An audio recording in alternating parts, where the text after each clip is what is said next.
Hi everyone, this is Freya. Today I have a very special treat for you. I am not going to do this episode with just me. I'm actually having a couple of guys helping me.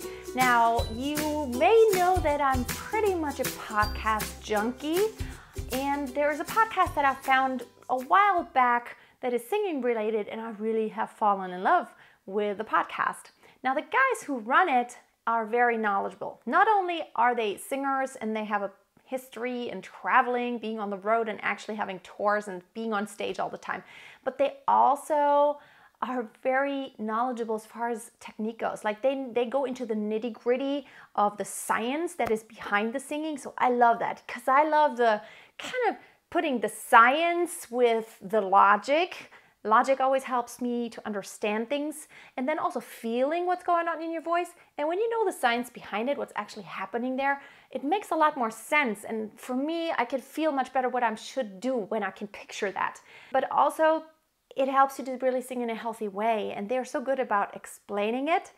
Chris and Steve are not only knowledgeable, but they're also very funny and very entertaining. Their podcast is called The Naked Vocalist, but not only do they have a podcast, you can find them right here on YouTube, where they have a lot of videos and you can see them just banter and have fun together. And then of course, getting really deep into some nitty-gritty stuff about vocalization and all these issues. Like, it's very cool. I love it. So I thought about the belting thing. This is something that a lot of people are just arguing about, or everybody wants to know how to do it. Everybody seems to be like, oh, I want to sing higher and louder, and this is the thing to do. For me, it's always really important to teach you how to do it in a very healthy way. What is the backgrounds, and how to do it in a way that is sustainable to where you don't hurt yourself. And we get in this interview that I had with the two guys, we really get into depth, and I think we're also just having some fun. So without further ado, here's the interview I had with Chris and Steve.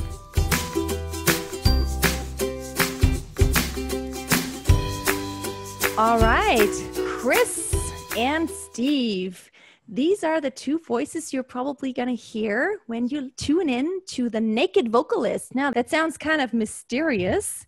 I'm going to ask the guys what's up with a naked, and then we're going to dive right into some really deep stuff. Hey, Steve and Chris, how are you doing today? Very well, thank you. Yes, Excellent, not clothed, both clothed. I mean, Steve, I'm at home, so I could be naked if I wanted. But Steve you're at work, aren't you? You can't really be stripping off. Well, how do you know I'm not naked Yeah. halfway down? The beauty of Skype lessons is Exactly. You can do them whatever you want, waist down. I love wearing flip-flops whenever I do my online lessons. I always do. So what's up with a Naked Vocalist? Why did you choose that name? I mean, to be honest with you, there wasn't a lot of thought into much of what we did back in the day. It was the story of the podcast goes that we were listening to a fitness podcast at the time because we were well into fitness, and we were obviously vocal coaching, training, loving the singing world and the coaching world, and we spent many hours in the gig van on the way to gigs every weekend, and so we just said, do you know what, like, this guy is just speaking into his laptop and giving information, free information across the world. We're learning stuff every single week. We could do this. And that was it. And I think that our belief in it and emphasis on being as real as possible, and I think that's converted to, in some way, not being led by certain systems or just being open-minded. I think that's part of it as well. It gave way to the name Naked, as in authentic and raw. Not. I love it. I love it. Yeah, that's how I understood it too. The Naked Vocalist is like, oh, let's strip down naked. And because a lot of times as a singer, you do feel naked on stage, and that's kind of what you want to do. You want to strip down and be very real and authentic. I love it. So I would love to for you to touch just a little bit. Maybe Chris, you could answer that question. You were talking about you spent a lot of time in the gig van. So what kind of gigs did you do? What's your musical background there? Oh, well, the thing is, we first met at school where where neither of us were taking like official music classes or anything really. I was taking a few singing lessons at about the age of 15 after singing in my bedroom. And then the thing is, we left school very non-singer. And then about 3 or 4 years later, we were reunited, if you like, at a choir. So I joined a choir for a short time, just for one show, and then I left it for a while, and I really missed singing, so I went to go back. And the day I went back, and the choir master said, just come and stand at the bar and see if you still fancy coming in. And then when I went to stand at the bar, Steve was stood at the bar, and I was like, oh, hello. So then we struck up a conversation about old times and whatever. But then after a few rehearsals, started to get to know each other really well, along with a couple of other singers in the choir. And from that point, we ended up forming this 4-piece harmony band. We initially formed it with two girls that we liked, which is, I just like to say that if you're going to form a band with people that you fancy, it will end in tears. So just take it from us. Yeah, it won't happen. So it was approximately 3 weeks before that band ended. And then, but then we ended up hooking up with a couple of guys that we knew, and we started getting out on the road as a 4-part harmony band, but we were singing soul and Cool. soul and Motown and things like that. We were singing pop as well. We were singing things maybe like Backstreet Boys or the Scissor Sisters or something like that. But the thing is, what we found over time was you could go to a show and do all of these songs, and there would be sort of ups and downs of which songs were great one week and not great the next. And you know what? When you filter out all of the ones that were hit and miss, you're left with Motown. It's so true that if you're gonna increase the chances of everyone enjoying the evening, then you probably should stick to soul and Motown, because the appeal is so wide. Oh, it's crowd pleasers. Yes, definitely. Yes, everyone loves it. So from that was approximately 13 years ago that we started doing that professionally. And then in between, in order to cover the market a bit more, it must have been about 8 years ago now, or maybe 9, Steve and I started to also go out as a duo, and we started to do more soulful stuff, more stuff that you would expect from like Atlantic soul in the 60s, more Otis Redding, and niche it down a little bit. And then we had a brilliant career doing that on the road, and that was our many, many miles in that gig van, is doing that. But I think, as Steve will probably fill you in a minute, in tandem to this performance journey and professional singing, was we were both undergoing training and experience in speech level singing. So our gig van days were incredibly valuable, because we would have like 5-hour discussions about vocal technique, because we'd be talking about our clients and getting ideas. So to have someone like that with you for about, honestly, like 50% of the week, someone who you can sing with, you can reflect with, you can talk about work with, I think it was valuable for both of us to progress and to stoke each other's interest, and want to be better. It was a really great time. Do you agree with that, Steve? In a way, it's formed some sort of relationship. No, but I think the only downside to it all was the effect that the box van hum had on our voices at the gig after speaking for so long over the noise of the van. And it's in all truth, it was, wasn't it? We would get there and we scuffed. Oh yeah, I get it. We've learned a lot. We've helped, build something in this van, but the gig is going to be a mess. Oh yeah, I know. I get you. I have had this to where you have so many hours driving, and you just keep thinking, oh, I got to stop talking. Oh, I got to stop talking, but you just can't. So no, exactly. Oh, and I know I've got to stop eating as well. oh yeah, well, okay. That doesn't bother me on stage usually, but so what I really love about your work and your podcast is really that you really get into the technical and into the scientific. And I'm a big believer in having this approach of, on the one hand, knowing exactly what's going on, you know, in your voice, what are the parts that are involved, and because you can't see it, you know, but like when you have a piano, you can actually see what parts are moving around. When you're with your voice, it's a little bit harder. And I find it helps me and a lot of other people to really just know what's going on, to get a feeling for what is happening in there, in your throat. So yes, it's like a combination of knowing the science behind it, feeling it, and just experimenting with what happens when I move this part and what sound comes out then. So having that background, I would love to talk a little bit about something that everybody is just crazy about right now. Everybody wants to do belting. Now, I know a lot of people think, what is belting anyway? So I would love for you to give me your definition of belting, what you think it is, and should people do it? And then I want to get into how do you think is a very healthy approach to that? Steve? I just would love to start by saying that I think there's confusion around belting. And I think that's the biggest problem, in that the rise of the pop sound has created vocal postures that will that suggest ways to do things, or also perceived as the way to do things, when in fact that isn't the way to do it efficiently. And that is the biggest problem with belting that I see. And I mean, there's many different names for belting. There's many different strategies to make it happen. But the biggest problem comes from there's a vocal fold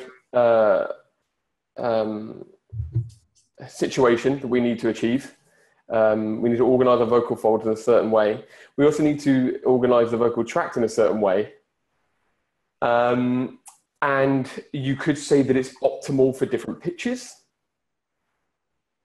But if everyone was able to press some buttons and go, I'll take that vocal tract posture, that vocal fold setting, and blow a decent amount of air at it, however much decent is, for that note at that time, we'd have no problems. But it's just that there's all these different systems and concepts and ideas to make it happen. Some of them involve the lats, some of them involve the forehead, some of them involve jumping around in a circle. I've never heard that one. Out there. And so that's what causes the issue. And this is why we're talking about the difference between science and religion, I suppose, in this conversation.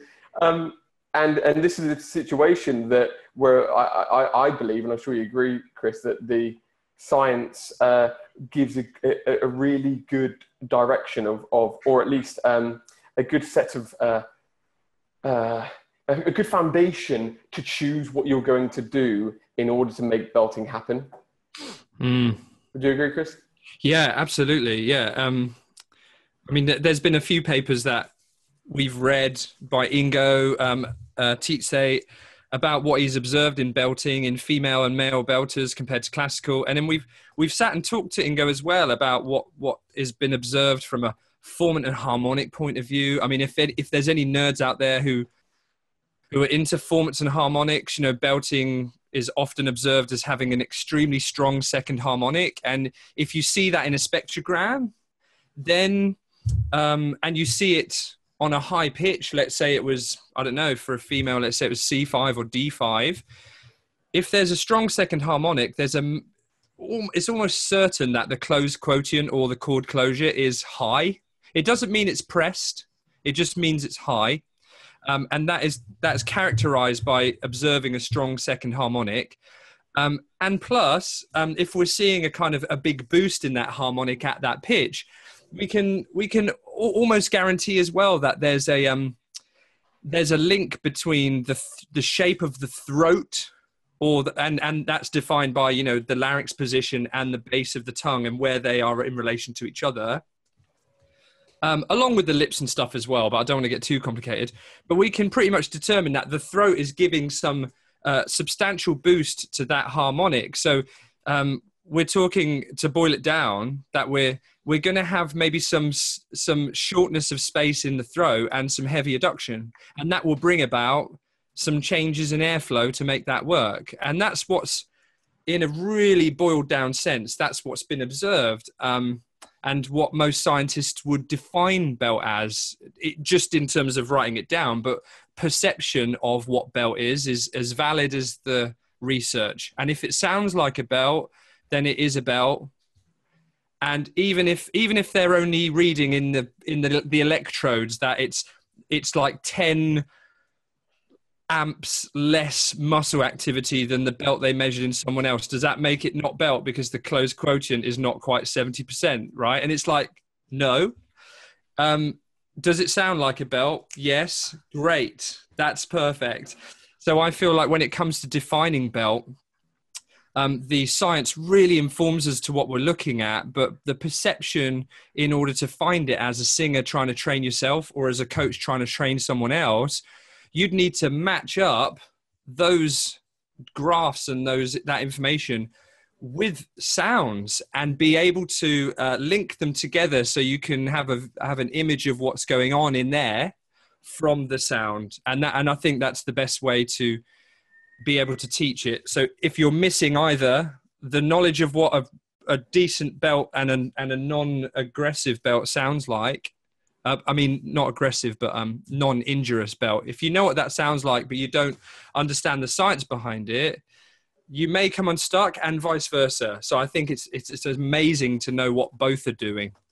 Right. What I love is that you are mentioning that it's not just one thing. It's not one thing that you could do and then everything works. There are so many different parts that work together. So it's the airflow, it's the positioning, it's like where's the resonance. There's so many, and the larynx position, it all plays into it. And it always seems like a lot of people are always stuck on this one thing. It's like, okay, it's just the soft palate that I have a problem with, or it's just like maybe I just have to press more, or I don't have good vocal cord closure. But it's like all of it together, and it's like these little parts, it's like these ingredients for this cake. And only if you have the perfect ingredients, if someone bakes, you know how that goes. In baking, you can't just guess. In baking, you have to do exactly the right amount of the ingredients and the exact mixture. Otherwise, it just won't work. And the cake isn't going to be fluffy. It's going to be hard. It's just the chemistry isn't going to happen that needs to happen. No. And I find it's the same in singing, that you need that right mixture to where you don't hurt something. And yeah, now we're getting into this healthy. I'm always very much about having a very sustainable way to sing, because I always say, you want to sound the same way when you're, 50, 60, 70 years old. You still want to be able to sing in a very healthy way. And you hear singers that have a very, deteriorated voice when you listen to them 20 years ago or even 10 years ago and now, and you hear a big difference. It has gotten a lot worse. They can't even produce a clear tone anymore. There's a lot of examples of that. A lot of young singers nowadays. I mean, we just had this case of Adele having to cancel her concerts. I think she's just been pushing a lot. So, and there's only so much the voice and the vocal cords can take before it really is just not repairable anymore. So, I'm very much about the healthy and sustainable. And then there are singers you hear like I'm a big fan of Billy Joel's and Barbara Streisand, for example. You listen to them and they have this clear voice still, and they can still sing. They almost sound the same way as they did 30, 40 years ago. And that's amazing how someone can sustain. But you can already hear in old recordings that it wasn't pressed. It wasn't just for any price, I'm just gonna get that pitch. I'm just gonna press it out there. It wasn't that. It was very much supported by a lot of systems. So I love that. So what do you tell your students that are having a very hard time getting higher and not breaking into head voice? They're like, okay, I want this pop sound where I don't have to get too heady. And then there's this talk about mixed register, which of course you can utilize to go higher without having this very heady voice. Ooh. You don't want to break into that when you sing popular music. So what is your take on getting higher in a healthy way to expand your range? Which, yes, I always get onto people, don't be obsessed with expanding your range. Don't do it. Work on what you have first of all. And if you have, like, if this is so good, then you can work on the top a little bit more. So what's your take? What do you tell your students who want to expand on the top, but do it in a healthy way? Yeah, that's a great question. Because let's face it, I think most of the world want that. And again, if we come back to the principles of the biomechanics of the voice and what you can achieve, what will achieve the sound you want to achieve. Okay, laryngeal flexibility, vocal folds that are free, and or encouraged to tighten or tense in a certain way. And then, can you control your breath at the same time? If that was it, if that was just it, I mean, that's a tough job in itself. And obviously there's exercises that we can use to do that, to get the larynx moving more freely without the body getting involved, to encourage the vocal folds to come together more or less. But then you add to that, I think, something you intimated towards there, Freya, which is the aspect of we just can't ignore the fact that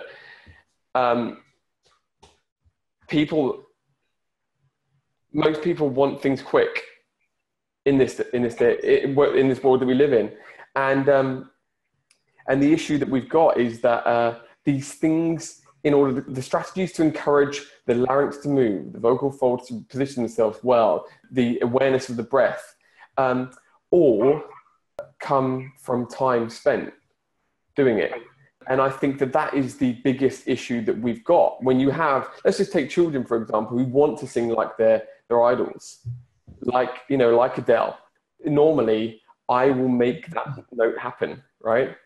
And it will often come and so what do we need to do? We need to change the culture, whether that's just in the studio or across the board, of somehow, as you said, informing that this is about the journey, this is about training, this is about accepting that there are many pieces to the puzzle and there isn't a quick fix for it at all. And if I'm honest with you, I don't know what the answer to that is right at this moment in time. I'm spending a lot of time trying to figure it out. But I think that's the biggest question in all of this, really, is getting around the psychology of the contemporary voice, and the fact that the range, and I don't just mean in pitch, I mean in volume and everything, or at least intensity, energy, has just been increased over the years. And I'd even say in the past 2, 3, 4 years increase. And you can even look at Adele's, and again, we're not Adele hating here. Bless her, she must be going through a horrific time at the moment. But you just look at her, the way that her albums have changed. She's a perfect example. I mean, was it 21, the first one? 18. Yeah. 18, yeah. So, I mean, as far as I'm aware, all of the pitches were lower, let's just say. Yeah, it was B flat, basically almost every song, like Chasing Pavements, Make You Feel My Love. Yeah, and now it's maybe up to a D even, yeah. Yeah, and E is When We Were Young, what's it called? Something like that. Does that have an E, really? E flat, yeah. E flat, okay. And then even in Someone Like You, and one of the versions, it kind of still stretches up to like E and whatever. But yeah, Steve, you're right. They got more and more adventurous, didn't they, as they went on? And I see this not just with like we said, we're not hating Adele here. We love her, but this is something I think it's put on singers a lot, just even from the outside, from the producers, because it is a wanted sound and they want more. It's like almost like in the movies, faster paced, more, just more impact, more intensity all the time. And it seems like this is so, even when you listen to younger singers nowadays, it's all about just this very high intensity over long stretches. And like the voice can't, like I always say, if you want to do this, you have to always look, even within a song that is very high intensity, you always have to look for little moments of relaxing your vocal cords. They need it. And then you can actually make it through. You have the stamina. You have to look for those moments to lighten up the voice and not to just to get dark all the time. And well, you look at Adele's set list as well. I mean, I can't imagine Adele's set list would have like a song that was like, "Come away with me." Do you know what I mean? It's just not going to happen. She doesn't have a song like that in her entire back catalogue where she can take a break.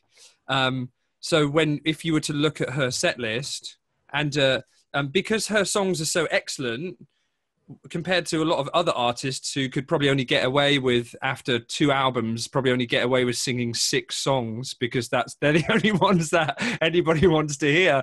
But everybody wants to hear every song from Adele. So she probably has 2 hours plus of absolute bangers from beginning to end. Stevie Wonder was the same. Although Stevie Wonder used to, like when I went to see him, we went to see him, didn't we, Steve? He would play keys for about 30 minutes, like, because he's such a great musician, right? So even he would get a break, but singing his songs as a man, I mean, he's definitely a bit of an alien when it comes to stamina. We saw him when he was like 57 or something like that, and he was absolutely spotless. Sang that stuff for 2.5 hours. But yeah, his sound isn't necessarily belty, it's just really high. So it's not quite the same burn as Adele kind of gets. And Adele as well, Adele made apparently lots of changes to her lifestyle, smoking, voice use, hydration, loads of stuff. So, and the fact that she lasted like a bloody good amount on this tour, a massive tour, she lasted quite a long time. And she, I presume, was actually working on her voice after her operation with Steven Zeitels, where she felt incredible. But yeah, having seen a few artists recently in my studio who have world tour sort of schedules and an insane amount of voice use in the daytime, filming television programs. One person I was working with recently was filming a television program with children on primetime television, so pre-record. So you imagine like trying to talk to kids, interviewing them about the funny things that they say. And you have to be, you know, with this kid who's totally blank, you have to keep talking to them in this like, "Hi, come on, let's do this. Yes, yes." And before you know it, you've done that filming for 4 hours a day. It's like that gig is going to be hell on earth. And then someone says, "Can we do a meeting on the phone in a car?" A noisy car. It's just the worst place to have a marathon phone conversation anyway.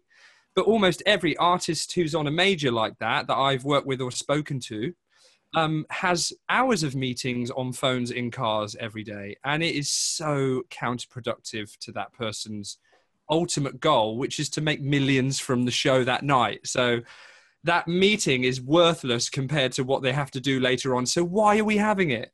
It annoys me a little bit. But and I guess Adele, being one of the most famous people on the planet, probably had more of that than other people. But she may have, being that famous, more reason or clout to say no as well. And that's where I feel like the younger artists don't get a break, because if they say to the management, "I'm not doing it," then it's like, okay, we'll redirect the funding to this artist because you clearly don't want it enough. Yeah. And it's a horrible industry right now if you're in that, if you're in that place. Mm-hmm. It is.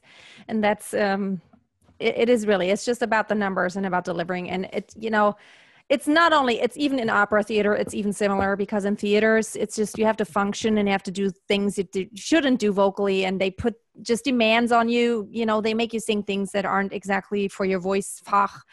And then, you know, but you can't say no, because there's 200 sopranos waiting in line already. So I wanted to get a little bit more into the mixed register, because I feel like, especially what I hear from my audience, there's a lot of misunderstanding, because a lot of people just don't really know exactly what is mixed register. Like I see it, it's not like a register in itself. It's just like it says mixed, you're mixing resonances. But I would like to have your take on, like, do you have some practical advice, like some practical tips of what is mixed voice? How do you achieve a mixed voice sound? And how can it help you with getting higher? Would you like to crumble at this one first, Steve? Yeah, you have a crack, mate. Go on, you go. I'll allow you this time. I'll be going first every single time. And I noticed it. I noticed you kept handing it over. I don't think I didn't. Oh, I get it. It's cracking me up. Someone raise their hand. Who wants to go? I'll go. Yeah. Again, there's just no agreement out there. And so what you kind of have to do is put your faith in something and go with it, and be willing to adjust and change if you are that sort of person. Sometimes you could be like other vocal coaches and just be like, no. But I don't think either of us or any three of us are that sort of person anyway. But the mixed register can be defined in two ways. Like some people look at it as a resonant event, in which case it's limited to certain pitches, because when we raise in pitch, our throat resonator is a certain size, a larger size than our mouth resonator. And the way that our vocal tract is set up is that the throat will resonate lower pitches better than the mouth, and the mouth does the higher ones. And there's points in the range where the harmonics of the voice and all of the acoustic energy will become too high for the throat to be able to do that boost, and it will be handed over to the mouth, in which case everyone else calls that the passaggio.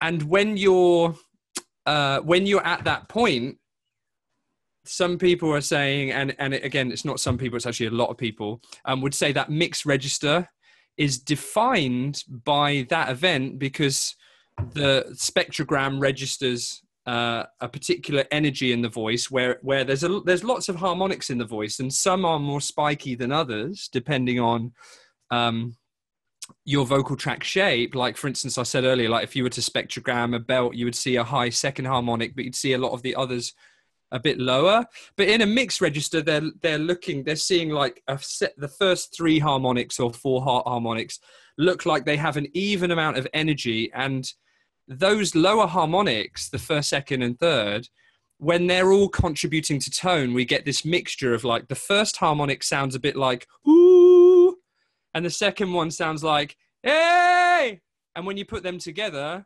hey, you get something that sounds like a blend of the two. And that would be, let's say, one way to describe it resonantly. But the one that I think Steve and I have taken by the horns is the vocal fold physiology way of looking at it. Yeah, that's me too, I guess. Yes. So the M1, M2 is basically what the names are, the technical names are for modal or chest voice setting, and falsetto or head voice or whatever. It all gets very confusing, and that they're quite binary, that when the vocal folds stretch out to a point, you're in chest voice, M1, the thyroretinoid is the dominant vibration in that and contraction or whatever. And then at some point it has to change to M2 where the CT muscle becomes much more active to stretch it out. And CT, cricothyroid. Yes, cricothyroid, yes. And then you get this almost binary thing that you have to compensate for with adduction to make it sound like it's still an M1 when it's M2. Anyway, there's loads of this stuff. However, the vocology definition for it from Ingo Tietze talks about mixed register as being a condition where the vocal folds are adducted in a certain way, and we gain that from being able to play with activity in the thyroretinoid, and leave it moderately contracted. And by doing that, it means that the vocal folds remain relatively thick, which contributes to how the vocal folds come together on the bottom, as in they actually adduct, or at least not all the way, but sometimes just a bit convergently. And there's some activity in the CT as well, creating some stiffness along the top of the vocal folds. So you get like this full closure. Whereas if it was pure modal, it would be very adducted on the bottom and not so much along the top. And if it was pure falsetto, there would be no adduction on the bottom and it would be all along the top. So that mixed register is where the TA is moderately contracted. So we're getting almost a full square shape on the bottom of the vocal folds, and the top is in contact. And the reason why that is helpful in erasing breaks is because if the TA is moderately contracted, it will allow itself to be stretched and lengthened much easier without having to compensate by being stretched out. If it's fully contracted, you try and stretch it out, there'll be a point where you can't, and you have to drop tension in the thyroretinoid in a big way, and we hear that as a distinct change in timbre.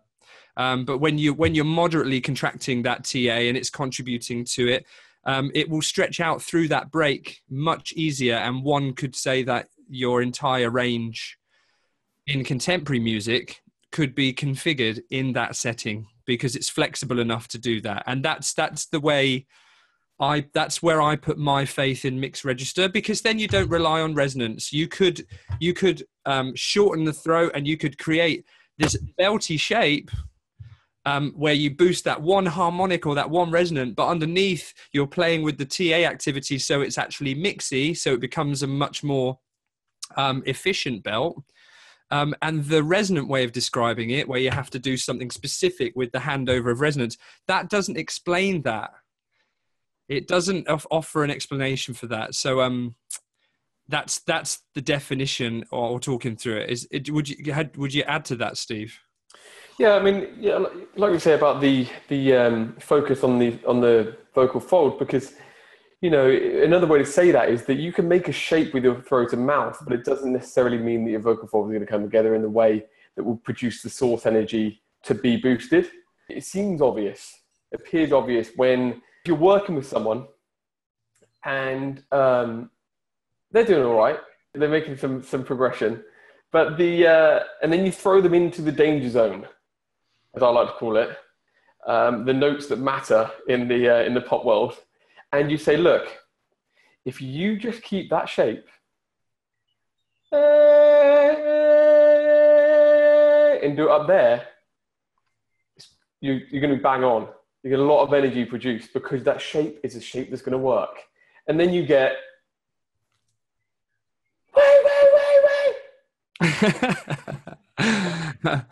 yeah, we also need some adduction with the vocal folds. And so that's the one of the easiest way to describe that situation. But that said, you can also on the flip side argue, it's not argue, no one's arguing, are they? Bring to the table that controlling the control of the vocal folds is actually a tricky process.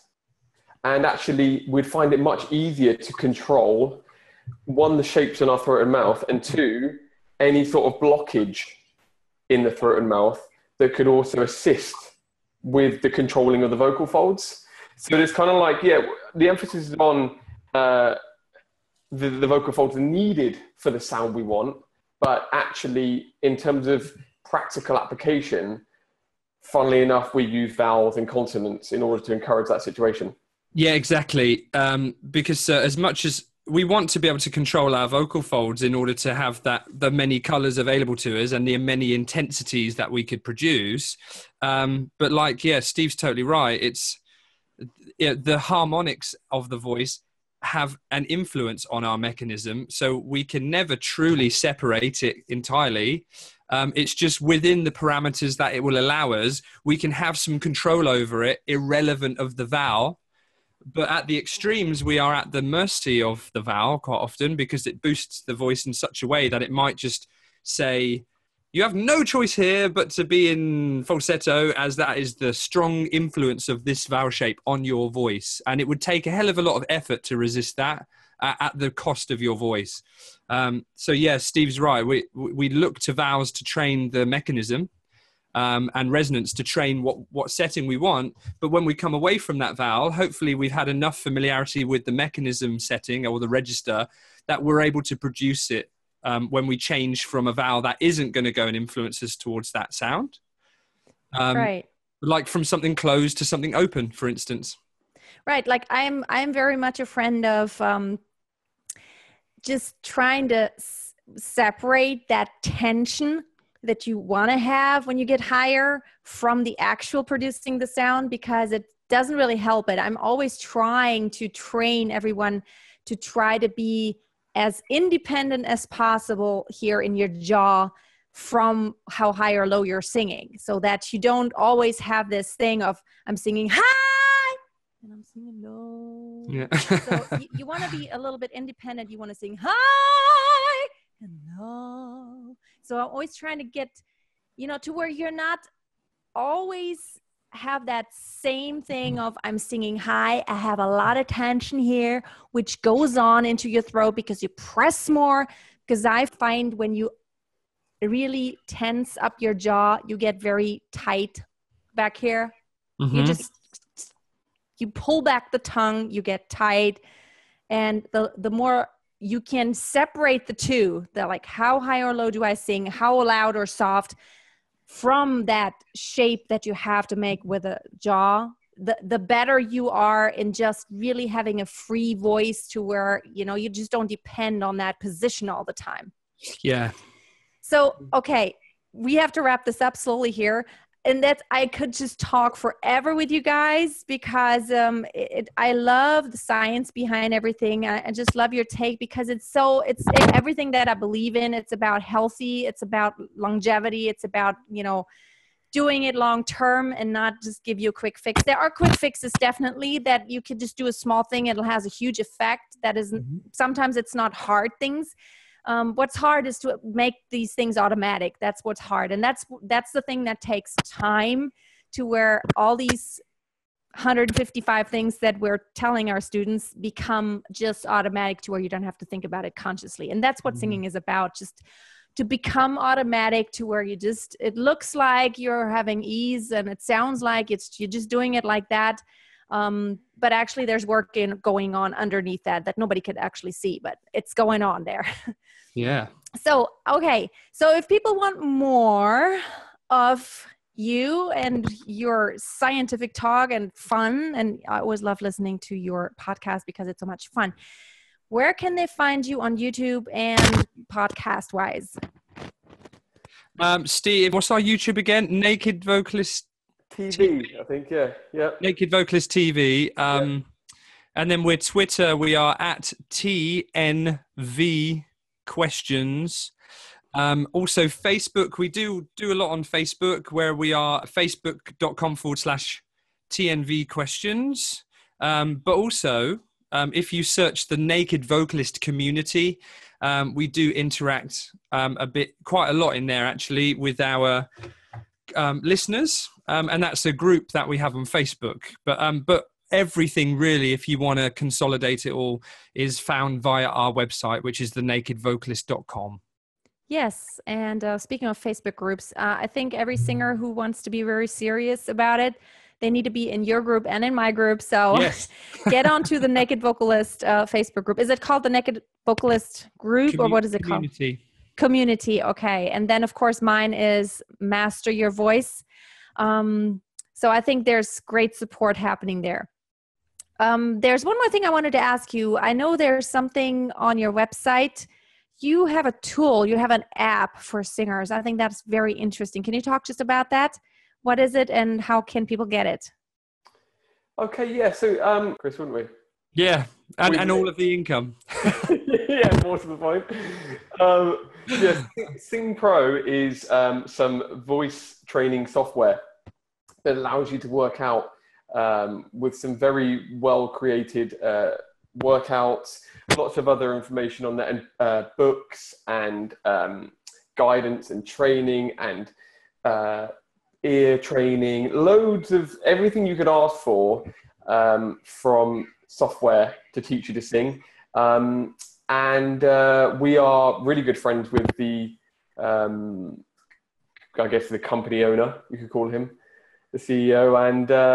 And this is why we are happy to put our kind of name on it, because we know that not everyone can afford to see someone.